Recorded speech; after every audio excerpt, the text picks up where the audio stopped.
حكايتنا النهاردة بتبدأ في المستقبل القريب، بس مش المستقبل اللي بنحلم بيه. لا يا سيدي، ده مستقبل سواد السواد. أوروبا كلها غرقانة في أزمة طاحنة، والناس ما بقتش لاقية لقمة العيش ولا أبسط مقومات الحياة. طبعا في عز الفوضى دي لازم يظهر البعبع اللي بيستغل الوجع. بيظهر نظام ديكتاتوري غاشم قرر يحل أزمة نقص الموارد بطريقة تخلي الوليد يشيب. قالك الحل إننا نصفي تلتين البشر، وبالفعل القانون اتفعل في أكتر من بلد. بدأوا بكبار السن وخلصوا عليهم، وبعدها حطوا عينهم على الحوامل والأطفال. تخيل الغدر وصل لفين، بقوا هم الهدف الجديد في سكنتهم. في وسط الزحمة دي بنقابل بطلنا نيكو ومراته الحامل مايا. في ليلة غبرة مهرب خدهم ووصلهم للمينا، وبدأوا يجروا بين الحاويات الضخمة زي الفيران المستخبية. وبتيجي اللحظة اللي الكل كان خايف منها. قائد الجنود طلع يفتش الشاحنة بقلب ميت وعين بتدور على الغدر. الشاحنة ما كانتش مجرد صندوق حديد، كانت متقسمة ببراعة وفيها فتحة سحرية مستخبي فيها مايا وباقي الهربانين.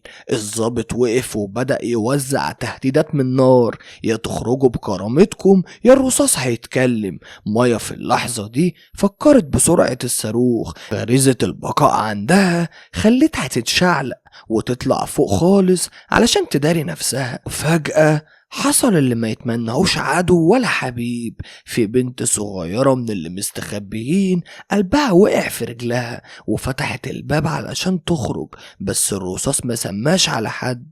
الجنود فتحوا النار بغل وصفوا كل اللي في المخبأ بدم بارد. مايا فوق كاتمة نفسها وايدها على بقها علشان صرختها ما تكشفش مكانها.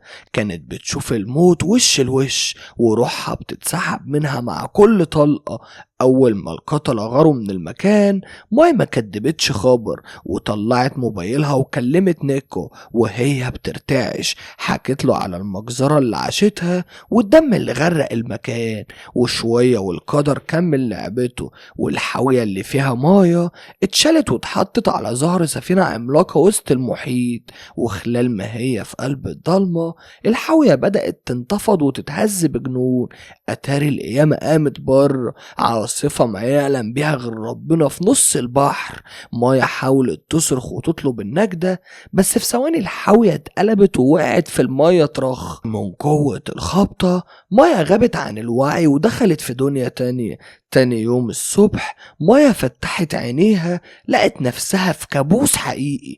الماية بدأت تتسحب وتدخل جوه الحاوية، وبقت محاصرة في صندوق حديد تايهة في وسط ماية ملهاش آخر.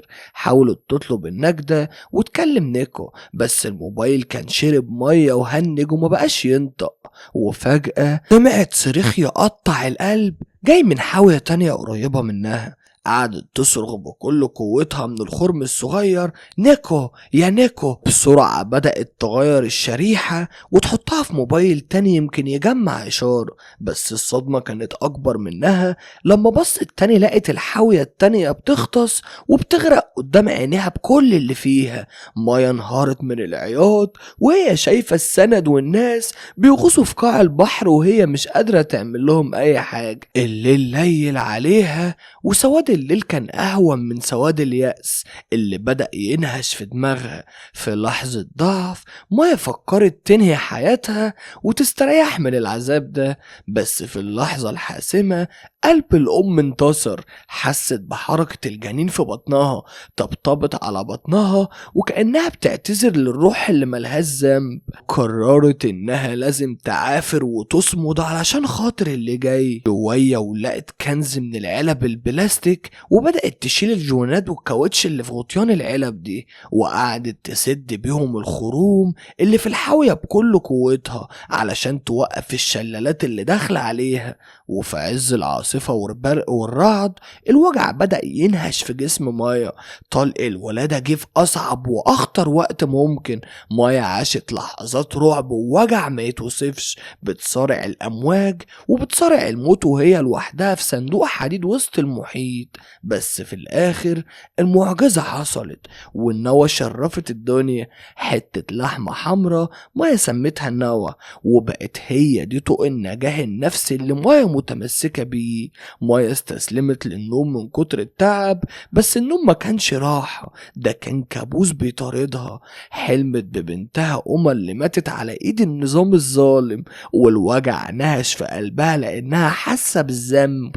صحيت وهي بتنهج، والاكل خلص في ثانية، والجوع بدأ يقرص في بطنها من جديد. وفي لحظة يأس وجوع ما يتوصفش، وعلشان الروح اللي في حضنها تفضل عايشة، مايا اضطرت تاكل المشيمة بتاعة الولادة علشان بس تلاقي طاقة ترضع بنتها وتفضل واقفة على رجليها. مايا ما استسلمتش، لقت شنيور وبدأت تخرم في سقف الحاوية بكل قوتها لحد ما فتحت طاقة نور للحياة، وعملت شبكة صيد من سلوك الهاند فري، وبدأت تصطاد سمك علشان تسكت جوعها. وفجأة لمحت طيارة في السماء، جريت بجنون وكسرت شاشة التلفزيون علشان تستخدمها كمراية تعكس النور وتعمل إشارة استغاثة. بس من استعجالها رجلها اتشرحت في طرف حديد الحاوية المشرشر، الوجع كان يقطع الخلف. بس مايا بقلب ميت جابت سلك من التلفزيون وخيطت جرحها بنفسها علشان توقف النزيف، مشهد يخلي جسمك يقشعر من جبروتها. المايه بدأت تعلى وتغرق الحاوية بجد، والمايه طلعت بنوى فوق سطح الحاوية. وفي وسط الضياع ده حصلت معجزة، وشاشة الموبايل اشتغلت فجأة. مايا طلبت نيكو بلهفة، بس الرد كان صدمة العمر. نيكو صوته كان طالع بالعافية وقال لها انه اتمسك من الجنود وخلاص بيودع. مايا بقلب مكسور قالت له انها ولدت وبنتهم نوى شرفت الدنيا وشبهه بالظبط. يا دوب لحقوا يقولوا لبعض بحبك والخط قطع. تاني يوم مايا بدأت تجهز طوق النجاة الأخير، قعدت تربط في العلب البلاستيك وعملت بيهم مركب صغير لبنتها.